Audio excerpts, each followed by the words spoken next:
definición general de PRONACES que estamos proponiendo para que se encuadrara mucho mejor esta idea del primer Programa Nacional Estratégico, que sería el Programa del Agua.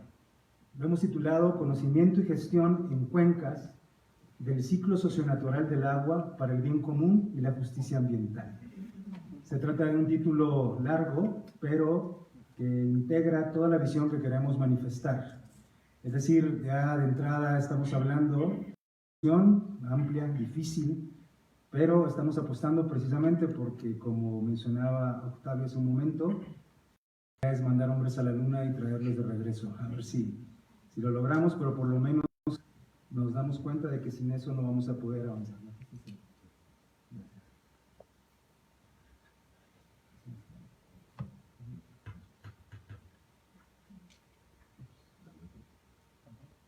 Sí, bueno, iniciamos con el asunto de que los problemas del agua son de corte y de orden global.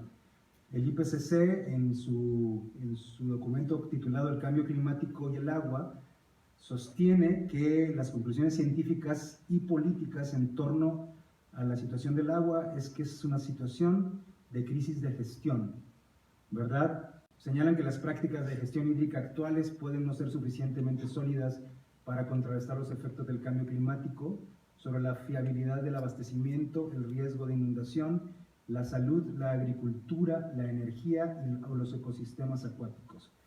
Es decir, las prácticas de gestión están en crisis. La gestión de los recursos hídricos afecta claramente a muchos otros ámbitos de políticas, por ejemplo, energía, salud, seguridad alimentaria o conservación de la naturaleza. Es decir, la crisis del agua es una multicrisis.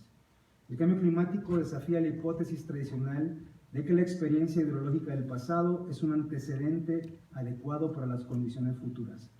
El pasado ya no nos sirve mucho como experiencia, el futuro se acorta cada vez más en tiempo y, como dice Boaventura de Sousa Santos, nos queda el presente y profundizarlo. El cambio climático afecta a la función y utilización de las infraestructuras hídricas existentes.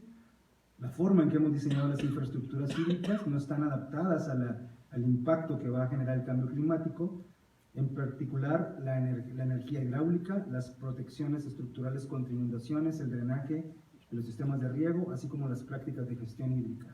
Es decir, también hay un problema fuerte de infraestructura y su diseño conceptual histórico. Existen lagunas de información tanto en términos de observaciones como de necesidades de investigación en relación con el cambio climático y el agua. Es necesario mejorar el conocimiento y la modelización de los cambios climáticos en relación con el ciclo hidrológico a escalas que sean útiles para la toma de decisiones. La escala se vuelve importantísimo porque a partir de las escalas es como diseñamos y entendemos los fenómenos. Pasar de una escala a otra es pasar de un fenómeno a otro. Entonces, comprender esto nos hace claramente pensar que cuando estandarizamos las soluciones, no estamos reconociendo las escalas. Adelante. Gracias. Y bueno, los efectos son claros. Tenemos extremos, ¿verdad?, que se están presentando con cada vez más fuerza, intensidad, masividad y regularidad. Ya no se trata que un huracán aparece cada 10 años, un huracán devastador, ahora aparecen 3 o 4 cada año. Las sequías también están a la orden del día y nos revelan que la situación del ciclo socionatural obviamente está atravesada por problemas en el suelo, en el subsuelo, en la atmósfera, y estamos hablando de una unidad que está descolocada en este momento, ¿no? Vemos también cómo las resistencias sociales, aquí hay 2 fotografías de 2 presas que se han intentado construir en Jalisco, uno la presa Arcediano, hace unos 10 años más o menos, y la otra la presa del Zapotillo, y por lo menos en Jalisco, pero también en las redes internacionales a las que pertenecemos, vamos viendo un cambio de discurso muy importante en las reacciones sociales, en las resistencias por el territorio, que han pasado de resistencias que tienen que ver con proteger el patrimonio, la dignidad histórica de los pueblos, a empezar a integrar el tema ecológico cada vez con más fuerza. Es decir, si ustedes ven la primera fotografía, la primera defensa de esta presa era la presa Viva Arcediano, es decir, viva el pueblo y no la presa. No a la presa, era una resistencia patrimonial muy importante que utilizó el derecho, precisamente el derecho individual y no comunitario, como resistencia, pero ya en Temaca, en Temacapulín, que es el pueblo que posiblemente inundará la presa del Zapotillo, se está hablando de una revolución del agua y de ríos vivos. Entonces hay una transformación del discurso social de resistencia a un discurso socioecológico, y lo vemos en toda América Latina. La crisis no es solamente, obviamente, una crisis de la naturaleza, es una crisis socionatural, por eso la idea del ciclo socionatural. La afectación es sobre nuestra forma de vida, es una afectación humana y es una afectación planetaria. Aquí tenemos unas fotografías que para mí son dramáticas. Son niños de San Pedro Ixticán que viven en la ribera del lago Chapala, altamente contaminado. Estos niños tienen un deficiente sistema de abastecimiento de agua. Estas niñas y sus niños y sus familias son abastecidas por aguas termales subterráneas de ahí de San Pedro Ixticán, y la tienen que tomar a veces a temperaturas increíbles que sin duda traen metales pesados solamente y generan afectaciones a la salud. Aunque no se ha establecido la relación entre agua y la afectación a la salud, el pueblo considera que sus problemas vienen del consumo de agua que hacen, porque muchas veces la mitad de esta población tiene que, como no tiene acceso a drenaje, tiene que sacar su agua directamente del agua de Chapala. Y lo que vemos aquí es la irresponsabilidad pública de no establecer la relación. En muchas ocasiones se ha hablado con las autoridades de salud, tanto de Jalisco como federales, así como las autoridades del agua, también igual federales y estatales, para que establezcan claramente la relación entre contaminación del agua e impacto a la salud pública a través de exámenes toxicológicos claros, epidemiológicos, y no se realizan, ¿no? Entonces, la visión de los pueblos es que estas afectaciones que ustedes ven, que son modificaciones genéticas, se debe al consumo del agua, y su reclamo es sobre esto, ¿no? En la visión de la Agenda de la Conagua 2030, que fue publicado en 2011, hay algunos breves reconocimientos de la crisis, y sin embargo creemos que es muy importante que este reconocimiento ya va dando pauta de que es imposible negar que estamos en un escenario realmente crítico, ¿no? En la Agenda del Agua 2030 se reconoce que la disponibilidad del agua media per cápita se ha reducido drásticamente en los últimos años, ¿no? Pasando de 18,000 litros cúbicos por habitante a solo 4,244 metros cúbicos por habitante en el año 2010, debido al crecimiento de la población. O sea, la disponibilidad natural media está realmente yendo a la baja cada vez más. Y estos son datos de 2010. El país presenta ese equilibrio entre disponibilidad hídrica y la demanda. El 77% de la población nacional se concentra en las regiones donde se cuenta solo con el 31% de la disponibilidad media natural. Entonces se multiplican nuestras bases, ¿no? Como solución, y sabemos el impacto ecológico que generan nuestras bases. Existen 653 acuíferos, de los cuales 101 presentan condiciones de sobreexplotación. Otro de los grandes retos tiene que ver con recuperar la calidad del agua a ríos, ya que en gran parte del agua superficial presentan un grado de contaminación. Cuando uno se adentra, y bueno, ustedes son expertos en eso y no me dejarán mentir, cuando nos centramos en los datos de contaminación, primero son muy difusos, pero además cada vez se revela que prácticamente el total de los cuerpos de agua mexicanos están contaminados de una u otra forma. Los coliformes fecales están disparados a pesar de las plantas tratadoras, y no hablemos de los metales pesados. Año con año, en nuestro país sufre el embate de ciclones que ocasionan daños cuantiosos. Aquí tenemos siguiente, por favor. Aquí tenemos un mapa que hizo la Asociación Nacional de Afectados Ambientales en el 2012 acerca de los 300 conflictos ambientales principales en el país. Este es un mapa construido de manera comunitaria, y nos revela que la situación ya no solamente, digamos, los expertos ya no pueden hablar desde sus lenguajes especializados, porque la ciudadanía está exigiendo también conocer los datos de sus propios conflictos ambientales, ¿no? Exigen también participar en la toma de decisiones y ser parte de la política. Entonces, digamos, los lenguajes especializados no pueden ya ser utilizados, o bueno, cada vez podrán ser menos utilizados para desarticular el interés social sobre el tema del agua. En 2012 el Tribunal Latinoamericano del Agua resolvió condenar al Estado mexicano por la violación a los tratados internacionales y al ordenamiento jurídico interno que garantiza el derecho al agua como derecho humano fundamental y a la incapacidad de las autoridades del Ejecutivo, Legislativo y Judicial para establecer mecanismos efectivos de acceso a la justicia ambiental. Reconocer el creciente deterioro del derecho humano al agua en la República Mexicana y la insuficiencia de los mecanismos jurídicos políticos para detenerla. Alertar por los niveles de conflictividad social en la República Mexicana y la ausencia de instrumentos de participación ciudadana para canalizarla.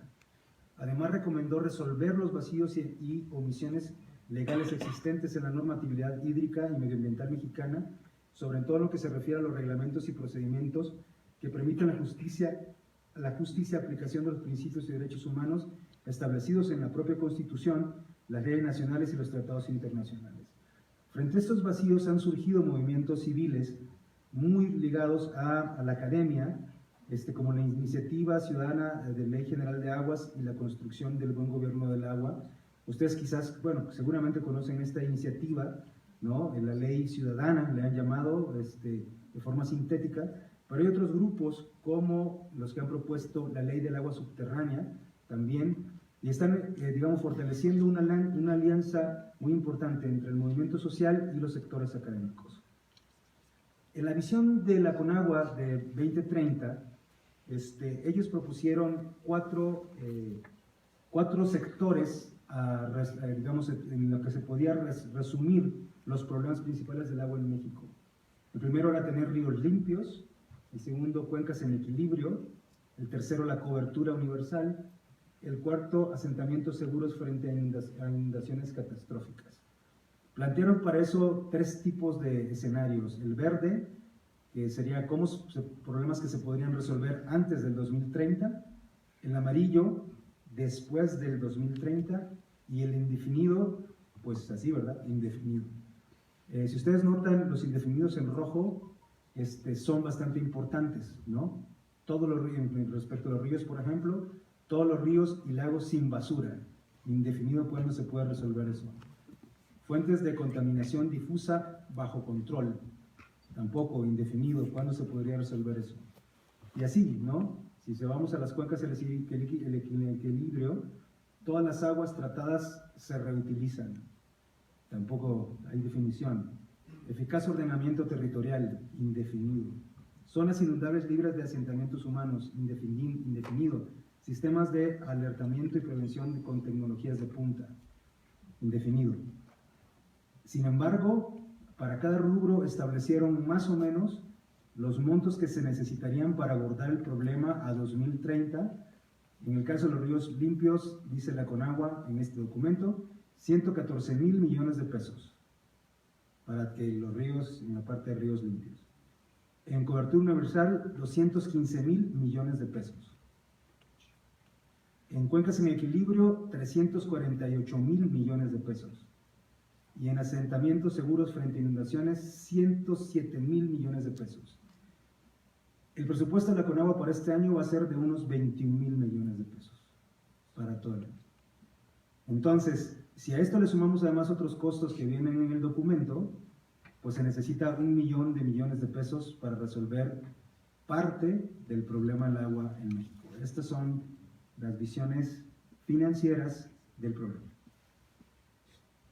En el 2018, el año pasado, cuando aún estaba la anterior gestión de la CONAGUA, bueno, a mí me sorprendió mucho, el Colegio de Ingenieros de Jalisco sacó un fanzine encartado en uno de los periódicos más importantes del estado, que es el periódico El Informador, y ofreció a toda la ciudadanía que compra El Informador este fanzine, que se llama Reingeniería el agua en México. Esa es una de las tantas citas que sacan como crítica a la gestión anterior de la CONAGUA, que dice: la CONAGUA, debido a la improvisación, organización pesada, baja productividad, incapacidad técnica y recursos insuficientes, es incapaz de atender su función con plenitud y solvencia. El centralismo obstaculiza la coparticipación de los estados para reducir los rezagos. Tiene baja aplicación en la práctica del conocimiento y la experiencia que se deriva del desarrollo científico y tecnológico. Además, se han empobrecido los cuadros técnicos y directivos hoy plagados de improvisación e incapacidad. Está en riesgo la capacidad de resolver los desafíos del agua, la variabilidad climática y la globalización. El sector agua de México necesita un profundo cambio de rumbo.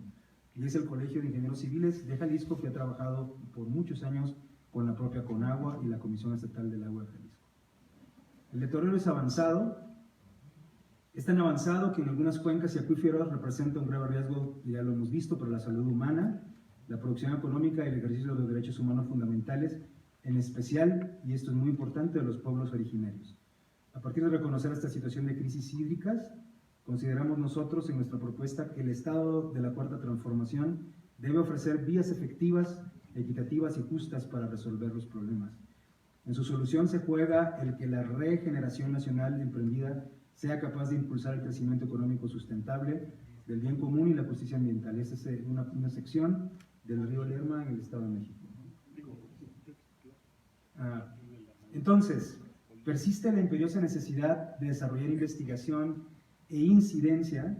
O sea, ustedes conocen las modalidades de la investigación e incidencia: investigación, intervención, investigación, acción participativa, investigación transdisciplinar. Digo, hay tantas modalidades, pero nosotros vemos la necesidad de profundizar este tipo de investigación. ¿Con qué objetivo? Para mejorar el Sistema Nacional de Vigilancia, Monitoreo y Evaluación Ambiental, Hídrica, Toxicológica y Epidemiológica. Exponer la inequidad hídrica y mejorar la provisión de justicia distributiva y restaurativa.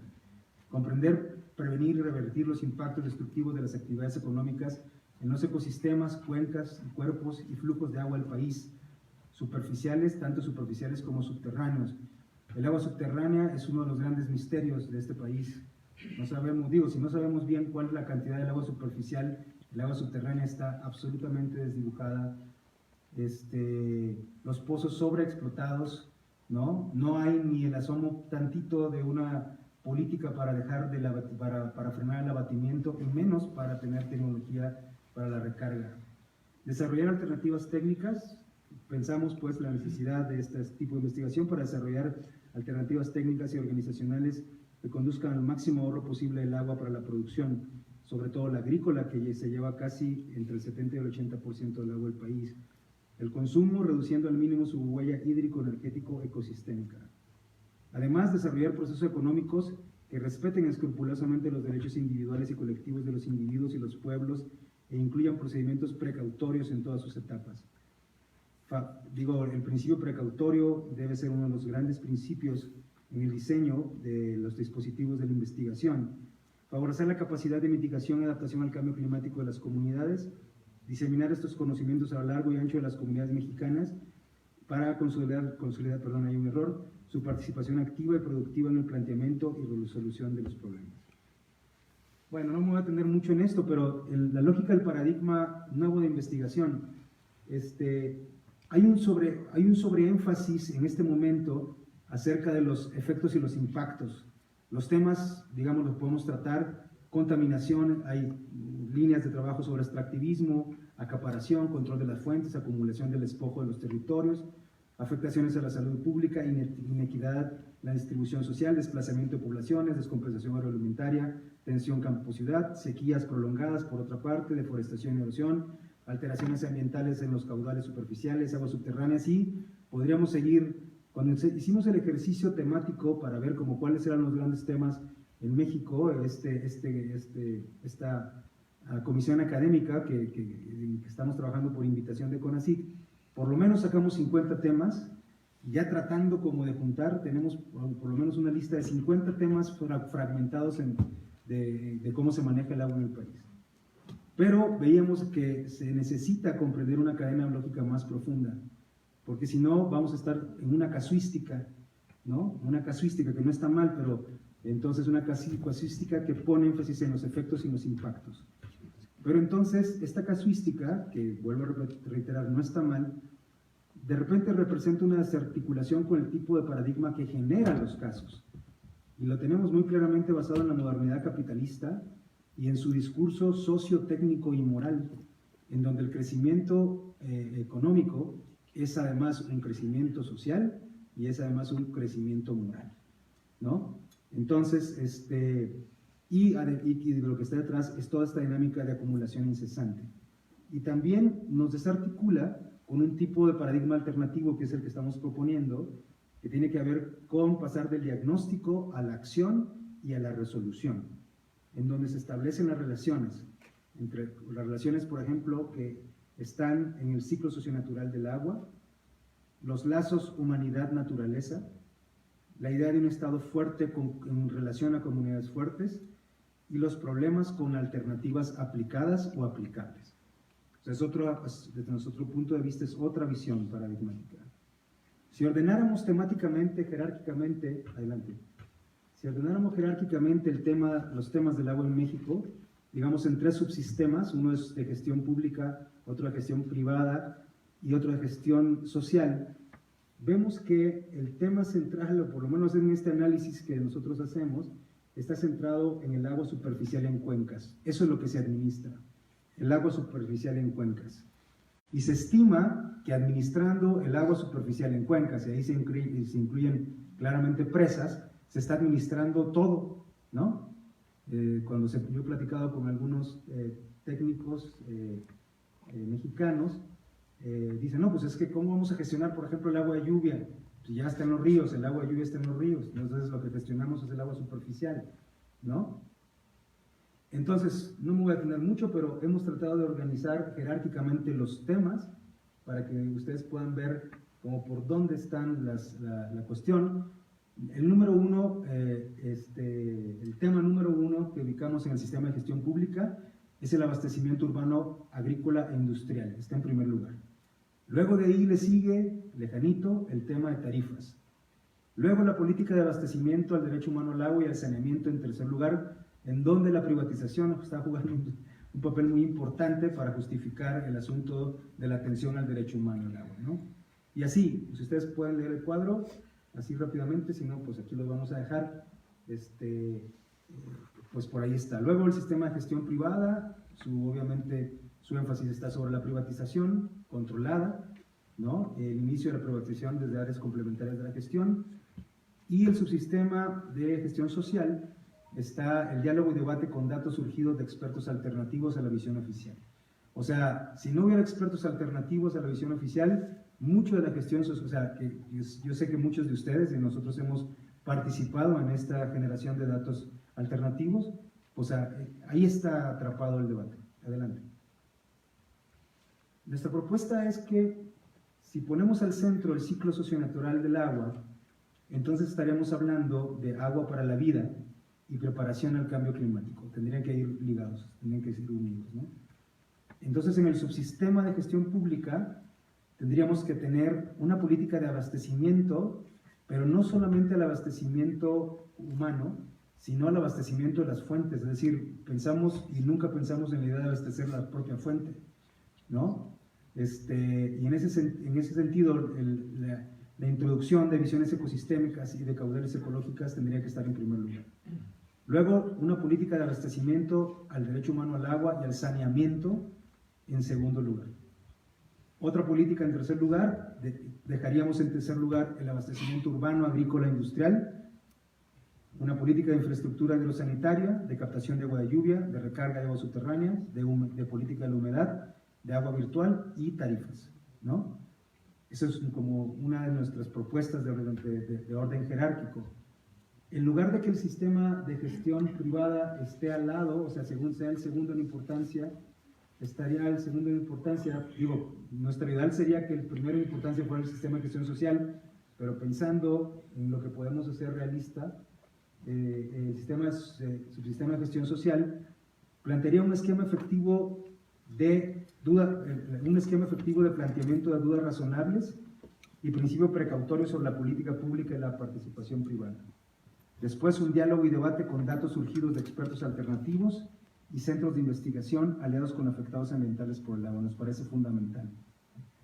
Formación de expertos ciudadanos y urbanos y periurbanos, comunitarios, campesinos e indígenas. Reconocimiento legal de los derechos de propiedad social del agua y los saberes sociales. y áreas de protección por la gestión autónoma del agua y respeto a sus usos y costumbres. El sistema de subsistema de gestión privada sería nada más solo en áreas complementarias, solo con innovación eficiente referente a la vida de los ecosistemas y a la vida humana, y con una política clara de no privatización del agua y no a la apropiación por despojo. Y bueno, ahí nosotros, en los enlaces pueden ver ustedes otras jerarquías. Bueno, ya vamos terminando.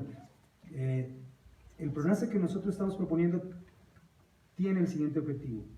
El objetivo del programa será establecer y articular colectivos de investigación e incidencia que identifiquen y comprendan con perspectiva de género los problemas fundamentales en México del ciclo socionatural del agua y generen los recursos humanísticos, científicos y técnicos necesarios para remover los obstáculos y emprender las acciones que resuelvan estos problemas y permitan la gestión integral de las cuencas en función del bien común y el acceso pleno a la justicia ambiental. Los objetivos particulares serían investigar en sus causas y dinámicas más profundas y complejas los problemas y conflictos del ciclo socio-natural del agua en México, generando nuevos conocimientos humanísticos, científicos y técnicos relevantes. Conducir diálogos sustantivos entre las disciplinas académicas y las sabidurías populares y empresariales a fin de caracterizar correctamente los problemas y desarrollar sus soluciones integrales. Conducir investigaciones sobre los recursos humanos y técnicos necesarios para impulsar la acción social, pública y empresarial en función del bien común y la justicia ambiental y fortalecer las capacidades sociales, públicas y empresariales para que se haga uso de ellos. Por cierto, esta es una fotografía aquí, aquí nos equivocamos, es el río Atoyac. Perdón, pusimos el río Alermo otra vez, el río Atoyac. Pero es el río Atoyac. En cuarto lugar, proponer y pilotear en regiones establecidas las alternativas técnicas, normativas, económicas y sociales necesarias, entre otras, el ordenamiento integral y la protección de los recursos hídricos del país, el fortalecimiento y evolución de las instituciones locales y comunitarias de gestión del agua, la planificación del desarrollo económico e institucional regional en función del uso sostenible, eficiente y equitativo del agua y sus tecnologías, la restauración de las cuencas, acuíferos, ríos y lagos y humedales, la protección de las comunidades humanas y bioecológicas frente a los desastres hídricos, la adaptación a los efectos sociohídricos del cambio climático, el desarrollo de las garantías del derecho humano al agua y de los demás derechos humanos y de la naturaleza asociados, la participación ciudadana efectiva en la toma de decisiones e implementación de las propuestas, el combate a la corrupción y el acceso a la justicia en materia de agua. Investigar y proponer los mecanismos de diseminación activa de los nuevos conocimientos teóricos, metodológicos y prácticos adquiridos durante la investigación y los pilotajes. El siguiente objetivo particular, difundir y socializar los avances en el conocimiento obtenidos a partir de los proyectos de investigación e incidencia desarrollados por el programa. Y finalmente, garantizar el uso eficiente, efectivo, transparente y responsable de los recursos públicos durante la ejecución de los proyectos nacionales seleccionados. Así que coadyuvar en la realización y el cumplimiento de los objetivos y metas del resto de los programas nacionales estratégicos establecidos por el CONACYT, a partir de participar en una red integral con otros PRONACES que comparten información, elaboren estrategias vinculadas y convergentes y colaboren en el alcance de los resultados comunes. Digamos que aquí hay algunos tips para el diseño de las propuestas de proyectos nacionales que ustedes puedan hacer, quienes se encuentren interesados en esta ventanilla PRONACE, que es una ventanilla que intenta formar comunidades académicas colaborativas y no en competencia. Nuestras propuestas, así como los tips para el diseño de los proyectos nacionales que se puedan surgir dentro del PRONACE, es pasar de los estudios de casos locales o regionales a encontrar patrones en la escala nacional. Poner el centro en un problema nacional a resolver y no centrarse solamente en temas fragmentados por enfoques disciplinarios o especializados. No estamos buscando temas, estamos buscando problemas de escala nacional a resolver. Ubicar un sistema multidimensional e integrado como recorte de la realidad en el que se incorporen todos los elementos relevantes que participan en el problema y sus relaciones. O sea, lo que queremos es una visión integral. Puede ser un sistema o pueden ser otras formas de integración desde otros enfoques, pero que permitan integrar elementos relevantes, los elementos relevantes que participan en el problema y cómo son sus relaciones. Formar equipos interdisciplinarios, intersectoriales e interinstitucionales adecuados a las características multidimensionales del sistema de estudio y transformación, académicos, gubernamentales, civiles o empresariales, y con capacidades para establecer un diálogo con los saberes comunitarios. Diseñar nuevos instrumentos, sistemas y dispositivos, todo aquello que implica reformas, incluso reformas constitucionales, las normatividades necesarias, ya sean normatividades nuevas, inexistentes, pero que se propongan, o las transformaciones en la normatividad, políticas públicas, obviamente dispositivos concretos, tecnológicos, con el fin de cerrar obstáculos que eviten avanzar a la resolución del problema a resolver, es decir, diseñar instrumentos, ¿no? Y estos instrumentos, además, que puedan ser apropiados por las comunidades que los deberían usar. Se busca desarrollar alternativas aplicables y aplicadas, y no solo recomendaciones a los tomadores de decisiones públicas y privadas, ¿no? De repente la investigación se ha quedado en recomendar al tomador de decisión. Incorporar en procesos de pilotaje la participación actuante y formativa y corresponsable de las comunidades que usan, generan o se ven afectadas por el nuevo conocimiento. En consecuencia, formar equipos interdisciplinares, creo que ese se repitió, no, está bien, con interdisciplinares, intersectoriales e institucionales adecuadas, está bien, creo que lo había repetido. Establecer los mecanismos para que los actores, academia, comunidades, el Estado, los empresarios, incorporen nuevas prácticas de facilitación, adopción, adecuación y diseminación hasta el nivel nacional de los conocimientos y tecnología desarrollados.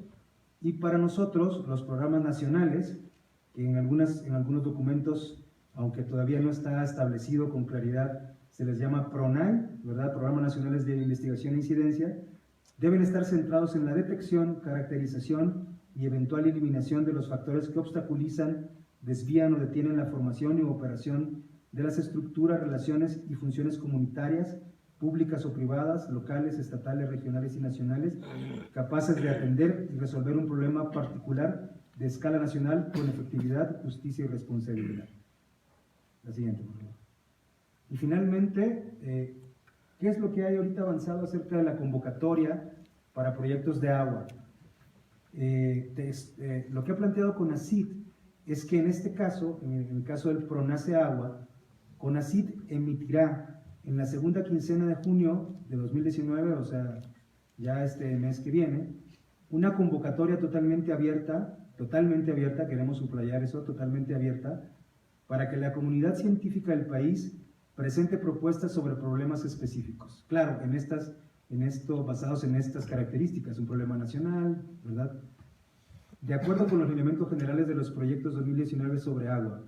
O sea, cuando decimos aquí índole predominantemente regional, quiere decir que los pilotajes regionales, los pilotajes de ensayo de este tipo de proyectos nacionales, no deben ser locales, sino regionales con visión nacional, ¿no?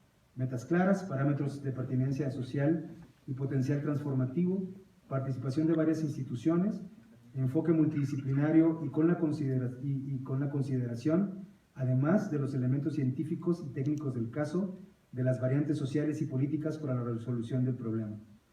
El CONACYT, en conjunto con la comisión evaluadora designada, va a generarse una comisión evaluadora de esta cantidad de proyectos que nos pueden llegar, a CONACYT para el PRONACE Agua.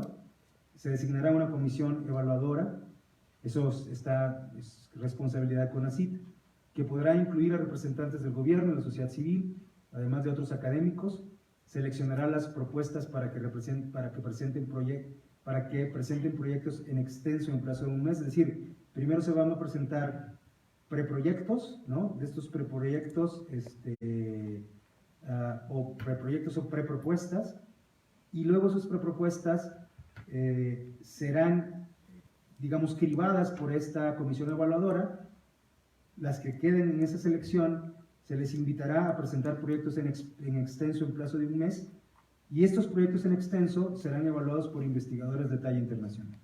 O sea, hay dos grupos de evaluación, uno para prepropuestas y otro ya para las propuestas en extenso, que tendrán evaluadores internacionales. En la evaluación de prepropuestas se podrá sugerir la articulación de varias de ellas para que alcancen las dimensiones esperadas en todos los proyectos. Queremos decirles que este proceso es un proceso propio de CONACYT. O sea, nosotros solamente somos esta comisión académica invitada a desarrollar el PRONACE. Pero estos procedimientos son institucionales y es la información que tenemos hasta el momento de lo que sucederá con la convocatoria. Entonces, destaco algunos puntos. Es la segunda quincena de junio. Es una convocatoria totalmente abierta a presentar proyectos nacionales en esta escala PRONACE. La primera fase serán prepropuestas, ¿no? Y después de una selección de las prepropuestas vendrán ya propuestas en extenso que serán entrarán a la evaluación final. Y pues ha estado largo y dispensen, pero estamos mandando gente a la luna. Muchas gracias.